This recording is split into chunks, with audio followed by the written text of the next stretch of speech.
मित्रांनो, मान्सूनने केरळपर्यंत येण्यासाठी चांगली प्रगती केली आहे। अंदमान निकोबार बेट हे ओलांडून श्रीलंकेच्या जवळपास पोहोचला आहे। अवघ्या काही दिवसांमध्ये 25 मेच्या आसपास हा मान्सून महाराष्ट्राच्या दिशेने आपली गती वाढवतोय। पण मे पर्यंत हा मान्सून 25 तारखेला केरळ व्यापेल किंवा कर्नाटककडे देखील धाव घेऊ शकतो, एवढी चांगली मान्सूनची प्रगती चालू आहे।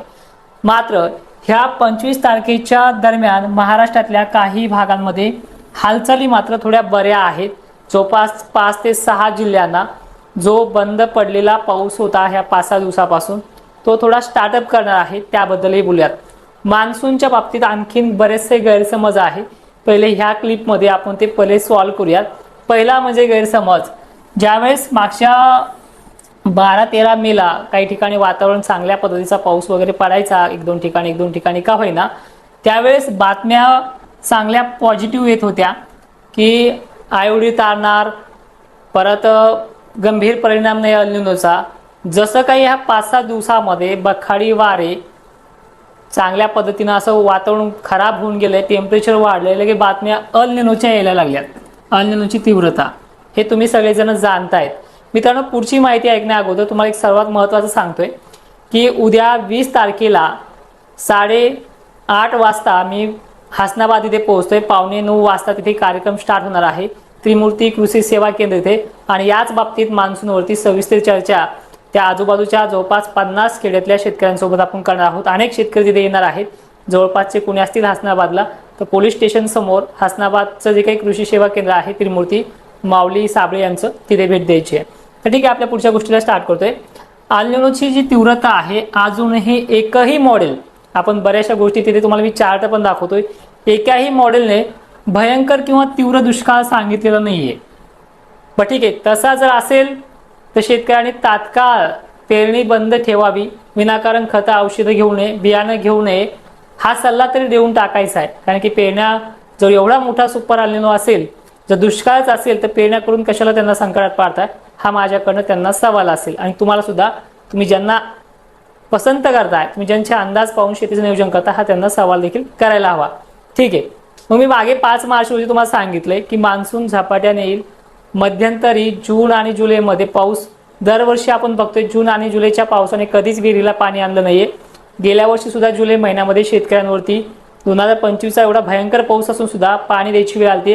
तो संगमनेर पट्टा असेल, मंठा वगैरे भाग असेल, इकडेच भोकरदन, जाफराबाद जिथे मी उद्या जाणार आहे, अशाही भागाला ती वेळ आलेली होती। एवढी मोठी बेकार कंडिशन चांगल्या पावसाळ्यातही येते आणि यंदा तर 10% कमी आहे फक्त। तर अशा परिस्थितीमध्ये एवढा तेवढा पावसाचे खंड विखंड पडतात। खंड 15 दिवसाचा, 10 दिवसाचा ह्या जुलै महिन्यातही आहे। जूनमध्ये सुद्धा पेरणी केल्याच्या नंतर पंढरपूरची यात्रा मागे फिरेपर्यंत पाऊस अनेक वेळेस तारण दिलेले आहे। अशा छोट्या मोठ्या गोष्टी घडणार आहेत आणि आजच्या व्हिडिओमध्ये तेच विश्लेषण करणारे आणि उद्याच्या सुद्धा कार्यक्रमामध्ये यापेक्षाही 15 ते 20 मिनिटं चालणाऱ्या कार्यक्रमामध्ये सविस्तर सुद्धा सांगणार आहे। बरं ठीक आहे, केरळमध्ये 25 मेला येणारा जो काही मान्सूनचा अंदाज आहे तो केरळमध्ये चांगली प्रगती करणार आहे। कर्नाटकमध्ये मागील आठवड्यापासून धरसोड का होईना चांगला पाऊस पडतोय।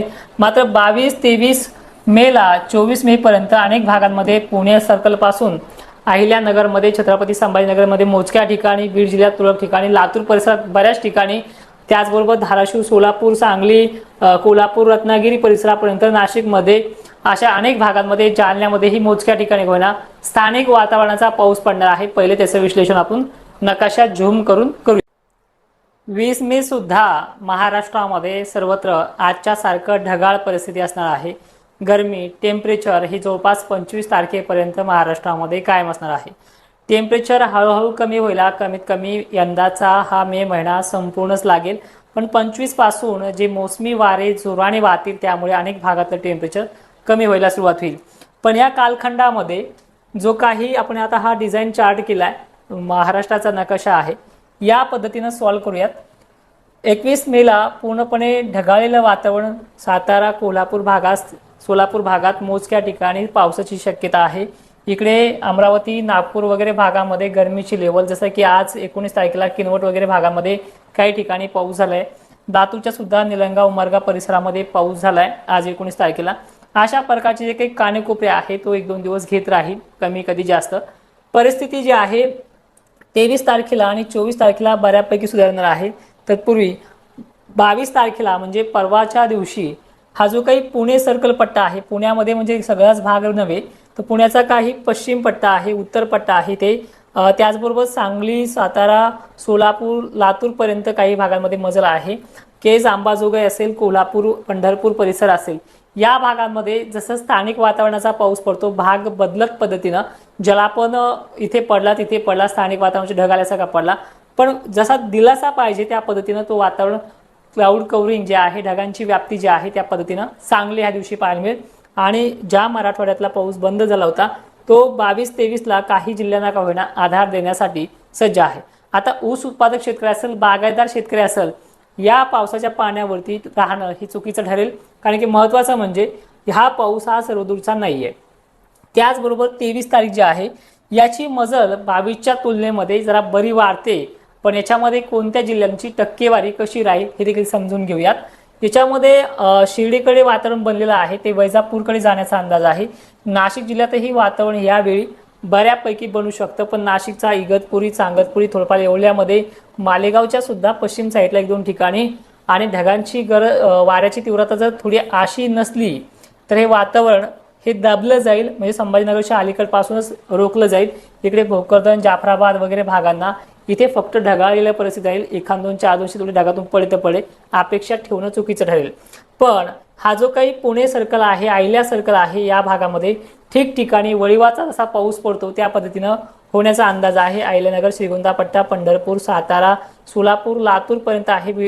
बीडमध्ये सुद्धा काही ठिकाणी आहे. धाराशिवमध्ये सुद्धा या 23 तारखेचा पाऊस राहण्याचा अंदाज आहे. 23 तारीखचं वातावरण जे आहे हे व्याप्तीच्या बाबतीत जर बघितलं आपण तर 15%, 10% एवढी टक्केवारी आहे. पण अहिल्यानगरच्या बाबतीमध्ये जर पाहायला गेलं, हा जो पट्टा आहे ह्या 23 तारखेला व्याप्ती काही ठिकाणी 20% वरती जाऊ शकते. वारा याच्यामध्ये आहे, त्यामुळे थोडाफार जरी ढगांचा डायव्हर्टिंग झाली तर नांदेडपर्यंत इकडे मजल मारू शकतो, एवढं याच्यामध्ये आहे. बरं ठीक आहे, आता खानदेश बाबतीत, अमरावती, अकोल्या बाबतीत जर बघायचं झालं तर थोडा डिव्हायडेड एरिया आहे. जो मान्सून पूर्व पावसाचे जे काही वारे असतात ते अशा रेषामध्ये क्रॉस लाईनमध्ये उत्तरेकडनं पूर्वेकडे क्रॉसमध्ये गेल्यासारखे आहेत, पण हे वारे अकोला, अमरावती आणि चंद्रपूरपर्यंत गेल्याच्यानंतर थांबले जात आहेत. त्यामुळे आजही चंद्रपूरच्या काही भागामध्ये, जसं की राजुराच्या पश्चिम भागामध्ये, केलापूर वगैरे, यवतमाळ भागामध्ये आजही गरमीची लेवल आणि पावसाचा झटका चांगला दुपारच्या वेळेला 19 तारखेला झाला आहे. अशा प्रकारची कानेकोपरे देखील घेण्यासाठी सज्ज होतो. मग आता ॲक्च्युअल मेन टॉपिक हा आहे की विषय आहे की आठवड्यामध्ये चांगला पाणी नाही का, तर सरळ सरळ सांगण्याचा प्रयत्न करतोय की 24 तारखेपर्यंत खराब वातावरण कानेकोपरे घेईल. मात्र 25 आणि 26 तारखेपासून वारे एवढे जोराने वाहणार आहेत की त्याची तीव्रता खूप मोठी असणार आहे. त्यामुळे जे काही ह्या काळामध्ये सुरू झालेलं आहे, जे 22-23ला सुरू होणार आहे, त्याच्या वाऱ्यामुळे पुन्हा ते वातावरण थांबलं जाईल कमीत कमी 3 ते 4 दिवस. नंतर 28 किंवा 29ला एक परिस्थिती पोषक राहील, त्याची व्याप्ती कमी आहे. त्यामुळे हा महिना आणि हा शेवटचा आठवडा अशाच प्रकारचे कानेकोपरे थोडाफार महाराष्ट्राचा जवळपास 30 ते 40% भागामध्ये वातावरण चांगलं करून परत तो कमी होईल आणि परत 2 ते 3 दिवसाच्या वाऱ्याच्या जोराने तो पुन्हा वाढायला पोषक परिस्थिती. मात्र त्यानंतर जो सुरुवातीला तुम्हाला तो मान्सून सांगितला आहे, तो मान्सून कर्नाटक व्यापायला 28 तारखेच्या आसपास वेळ घेईल आणि महाराष्ट्रामध्ये 4 जूनपर्यंत दाखल होण्याचा अंदाज आहे. आणि पेरणी संदर्भात जर बोलायचं झालं तर तुम्हाला सगळ्यांना माहिती आहे, मागील 10 वर्षाचा रेकॉर्ड जरी काढला तर दुसऱ्या आठवड्यामध्ये पेरण्या स्टार्टअप होतात. 22-23 पर्यंत, कधी कधी 28 ही तारीख लागते, पण विभागानुसार वेगवेगळी पद्धत आहे. ती आपल्या ॲप्लिकेशनमध्ये आपण सुरळीतपणे पाहूयात.